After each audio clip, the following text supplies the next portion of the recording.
MP में दिवाली के अगले दिन अलग अलग क्षेत्रों में अलग अलग परंपराएं निभाई जाती हैं, जिसमें सबसे रोमांचक है इंदौर के गौतमपुरा में हिंगोट युद्ध, जिसमें दो गांव के लोग एक दूसरे पर हिंगोट फेंकते हैं। वहीं रायसेन में पाड़ों की लड़ाई, छतरपुर में मोनिया नृत्य और चित्रकूट में ऐतिहासिक गधा मेला लगता है, जिसका अपना महत्व है। ये चार तस्वीरें इस वक्त हम आपको दिखा रहे हैं। दिवाली के अगले दिन चार अलग अलग इलाकों में अलग अलग परंपराएं। इंदौर के गौतमपुरा में हिंगोट युद्ध, छतरपुर में मोनिया नृत्य किया जाता है, तो इधर रायसेन में दो पाड़ों की लड़ाई कराई जाती है और चित्रकूट में लगता है ऐतिहासिक गधा मेला।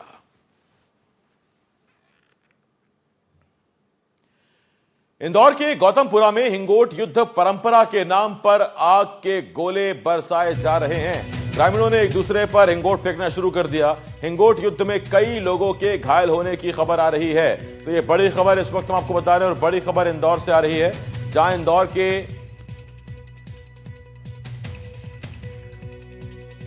गौतमपुरा में हिंगोट युद्ध शुरू हो गया है। परंपरा के नाम पर एक बार फिर हर साल की तरह आग के गोले एक दूसरे पर बरसाए जा रहे हैं और खबर यह है कि इस हिंगोट युद्ध में अभी तक 5 लोग झुलस गए हैं, 5 लोग गंभीर रूप से घायल हुए हैं। और ये हिंगोरिया नाम का पेड़ होता है, जिसपे हिंगोट नाम का एक फल लगता है। उसको धूप में सुखाकर उसका गूदा निकालकर और उसके अंदर बारूद, लोहे के छोटे छोटे कण, गंधक भरकर एक दूसरे पर यह फायर किया जाता है। एक हाथ में ढाल होती है। दो गांव के योद्धा एक हाथ में ढाल लेकर एक दूसरे पर हिंगोट से ये हमला करते हैं। इसे हिंगोट युद्ध कहा जाता है और हर साल इसमें लोग घायल होते हैं। और 2 साल पहले एक शख्स की मौत भी हो गई थी। मामला कोर्ट में भी गया था, लेकिन अब तक उसका कोई निराकरण नहीं निकल पाया। साजिद मेरे सहयोगी इस वक्त इस बड़ी खबर पर हमारे साथ जुड़ रहे हैं। साजिद, जरा विस्तार से बताएं, जो 5 लोग घायल हुए उनकी क्या स्थिति है, फिलहाल क्या अपडेट है? बिल्कुल आसिफ, देखिए हर साल के तौर पर जो है गौतमपुरा इंदौर का क्षेत्र है जहां पर ये हिंगोट कार्यक्रम किया जाता है। और ये पीछे, आप मेरे पीछे एक मैदान देख रहे होंगे, जालियां लगी हैं और यहीं पर जो है ये पूरा आयोजन किया जाता है।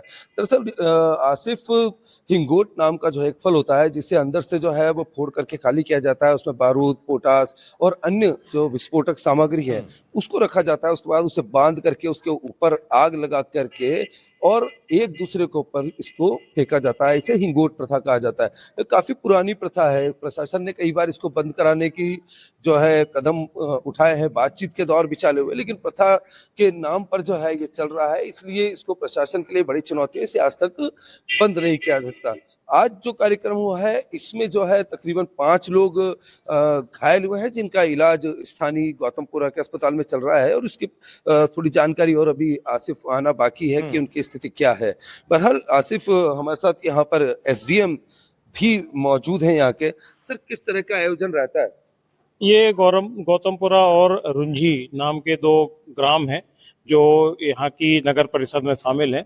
यहाँ के स्थानीय निवासियों के बीच में एक परंपरागत हिंगोट युद्ध होता है और उसी का आयोजन आज दीपावली के दूसरे दिन हमेशा की तरह परंपरागत रूप से किया गया। क्या इंतजामात रहते हैं आप स्थानीय तौर पे, क्या आप लोग करते हैं, किस तरीके से पूरा मैनेज होता है, कितने लोग होते हैं? योद्धा तो अपने स्वयं के सुरक्षा इंतजाम के साथ आते हैं। सभी योद्धाओं के पास ढाल रहती है और हिंगोट रहता है, लेकिन चूंकि पब्लिक भी बड़े पैमाने पर इस परंपरागत युद्ध को देखने के लिए आती है, तो प्रशासन की और पुलिस की जो मुख्य जिम्मेदारी है वो पब्लिक सेफ्टी है।